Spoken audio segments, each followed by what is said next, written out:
Mesdames, Messieurs, bonsoir et bienvenue à Perspective. Pour ceux qui habitent en Ontario, bonne journée de la famille.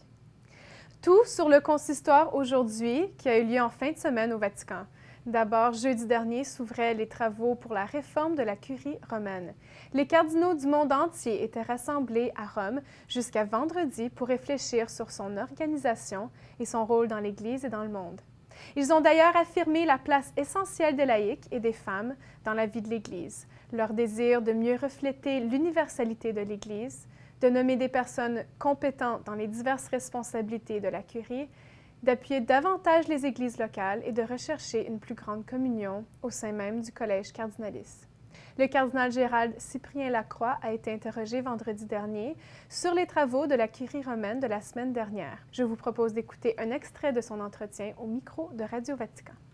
Je sens très, très fort que le Saint-Père veut que nous redevenions crédibles, que notre témoignage, d'ailleurs, il a insisté encore ce matin là-dessus, que donner un vrai témoignage chrétien. Et ça, c'est pas seulement pour les gens qui sont sur le terrain et un peu partout à travers le monde.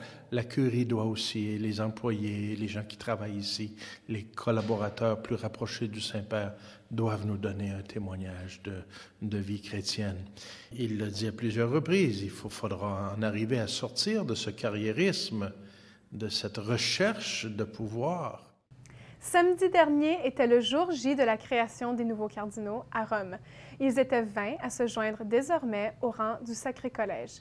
Avec la nomination des nouveaux cardinaux transparaît le désir du pape François d'aller dans les périphéries.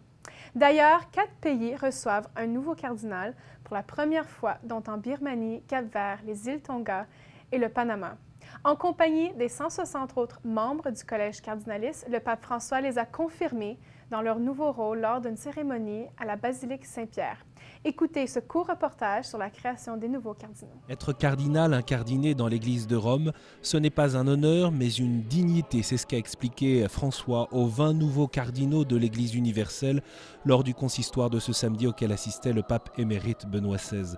Le pape, dans son homélie, a commenté l'hymne à la charité de saint Paul, invitant chacun à se laisser guider par cette parole. Un amour patient qui rende service et sache aimer sans limite, qui ne jalouse pas, ne se vante pas, ne se gonfle pas d'orgueil, des tentations dont ne se pas exemptes les dignités ecclésiastiques. C'est pourquoi il nous faut mettre l'accent sur la force divine de l'amour qui transforme le cœur. L'amour ne fait rien d'inconvenant, ne cherche pas son intérêt, car celui qui vit dans l'amour est décentré de soi. L'amour te décentre et te place au véritable centre qui est seulement le Christ. Alors oui, tu peux être une personne respectueuse et attentive au bien des autres. En terminant, le pape a mis en garde contre la colère entretenue, couvée à l'intérieur, qui te porte à prendre en compte les mots que tu reçois, soulignant au contraire que l'homme de Dieu est fasciné par la vérité et la trouve en plénitude dans le Christ. L'amour supporte tout, fait confiance en tout, espère tout, endure tout. C'est un programme de vie spirituelle et pastorale, a expliqué François, rappelant que tout vient de Dieu qui est amour et que pour le vivre, il faut être incardiné dans l'Église et docile à l'Esprit Saint. Les nouveaux cardinaux ont promis obéissance au pape et à ses successeurs avant de recevoir la barrette rouge, l'anneau cardinalis et le titre ou la diaconie de Rome qui leur est conféré. Toujours à la basilique Saint-Pierre hier, les nouveaux cardinaux ont aussi célébré la messe du dimanche avec le Saint-Père. Dans son homélie, le pape François a rappelé l'évangile du jour et la guérison des lépreux. Il demandait de ne jamais condamner ceux qui sont loin par peur d'être jugés à notre tour. Mais nous ne pouvons regarder passivement la souffrance du monde, disait-il. Il faut la charité.